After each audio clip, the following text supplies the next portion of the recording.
কোরবানি কি জরুরি কোনো বিধান নাকি ঐচ্ছিক? অর্থাৎ কোরবানি কি সবার জন্য করা জরুরি নাকি কোরবানি সুন্নাত নফল মুস্তাহাবে জাতীয় কোনো আমল? তো এ বিষয়ে বলবো যে এই ক্ষেত্রে ওলামা একরামের দুটি প্রসিদ্ধ মত আছে। ওলামা একরামের অনেকেই বলেন যে কোরবানি করা এটা সকলের জন্য জরুরি, যাদের সামর্থ্য আছে ঈদের দিন, কোরবানি ঈদের দিন অথবা পরবর্তী দিনগুলোতে যেগুলোতে কোরবানি করা যায়, এই সময়ের ভিতরে যার কাছে নেশা পরিমাণ টাকা আছে তার জন্য কোরবানি করা ওয়াজিব, জরুরি, বাধ্যতামূলক, না করলে গুনাহ হবে। এটা অনেক ওলামা একরামের মত। তাদের দলিল সংক্ষেপে শুধু দলিলগুলো হালকা হালকা টাচ করে যাই। মুসনাদে আহমদ, ইবনে মাজা, মুস্তাদরাকে হাকিম এবং আরো অনেক কিতাবে একটা হাদিস বর্ণিত হয়েছে, যে হাদিসকে মুহাদ্দিসিন ইকরাম সহিহ বলেছেন। আল্লামা আলবানী রাহিমাহুল্লাহ নিজে হাদিসে সহিহ বলেছেন। সেটা হলো এই, নবী সাল্লাল্লাহু আলাইহি ওয়াসাল্লাম বলেছেন, মান ওয়াজাদা সাআতান আন ইউদাহিয়া ওয়া লাম ইউদাহি ফালা ইয়াকরাবান্না মুসাল্লানা। অর্থাৎ যে ব্যক্তি কোরবানি করার সামর্থ্য তার আছে, সক্ষমতা আছে, সচ্ছলতা আছে, সেই ব্যক্তি যদি কোরবানি না করে সে যেন আমাদের ঈদগাহে ঈদের নামাজ পড়তে না আসে। কোরবানি করার ইচ্ছা না রাখলে সেজন্য ঈদের নামাজ পড়তে না আসে। এটা কিন্তু একটা সতর্কবাণী।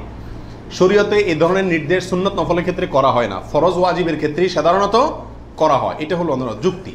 দ্বিতীয় দলিল হলো, এটাও মুস্তাদে আহমদে আসছে এবং হাফেজ ইবনে হাজার আল আসকালানী রাহিমাহুল্লাহ বিশ্ববিখ্যাত হাদিস ব্যাখ্যাতা, তিনি বলেছেন যে হাদিসটি বিশুদ্ধ। নবী সাল্লাল্লাহু আলাইহি ওয়াসাল্লাম বলেছেন, ইয়া আইয়ুহান নাস, হে লোক সকল, ইন্না আলা কুল্লি আহলি বাইতিন উদহাইয়াতুন ওয়া আতিরাতুন, নিশ্চয়ই প্রত্যেক পরিবারের লোকের উপরে, প্রত্যেক পরিবারের উপরে একটি করে কোরবানি এবং আতিরা, এটা ওয়াজিব। আতিরা হলো রজব মাসে যে পশুটি জবাই করা হয়, সেটা একসময় ওয়াজিব ছিল, পরে এটা রহিত হয়ে গেছে।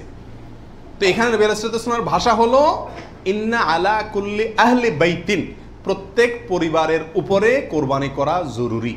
জরুরি, আলা এই শব্দটি জরুরি অর্থ বোঝানোর জন্যই আসে। এটিও বিশুদ্ধ হাদিস। তাহলে আরো অনেকগুলো হাদিস আছে এই জাতীয়, যে হাদিসগুলোর আলোকে ওলামা ইকরামের একটা অংশ বলেন যে এই কোরবানি ওয়াজিব। ইমাম আজম আবু হানিফা রাহিমাহুল্লাহর মত এটা। এর বিপরীতে অনেক ওলামা ইকরাম বলেন কোরবানি করা ওয়াজিব নয়, এটা সুন্নাতে মুআক্কাদা। সুন্নাতে মুআক্কাদা মানে কি? সুন্নাত কিন্তু খুবই গুরুত্বপূর্ণ সুন্নাত, বিনা কারণে এটা ছাড়া মাকরুহ, অপছন্দনীয়, ভালো কাজ নয়।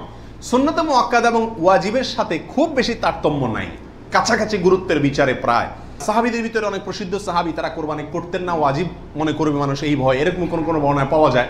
তারপরে কোনো বর্ণনা জানা গেলে এটাকে সুন্নাতু আবিকুম ইব্রাহিম এ জাতীয় শব্দ ব্যবহার করেছেন। তো এসব কারণে ওনারা সুন্নত বলেন, সুন্নতে মুআক্কাদা বলেন। যাই হোক, সর্বসাকুল্যে এই কোরবানি খুবই গুরুত্বপূর্ণ একটি বিধান, এটা হলো নিশ্চিত। ওয়াজিবের মতটা গ্রহণ করলে এটা বেশি সতর্কতা হয় এবং ইখতিলাফ এবং মতপার্থক্যের ঊর্ধ্বে উঠা যায় এবং অনেকগুলো বর্ণনা এর পক্ষে রয়েছে।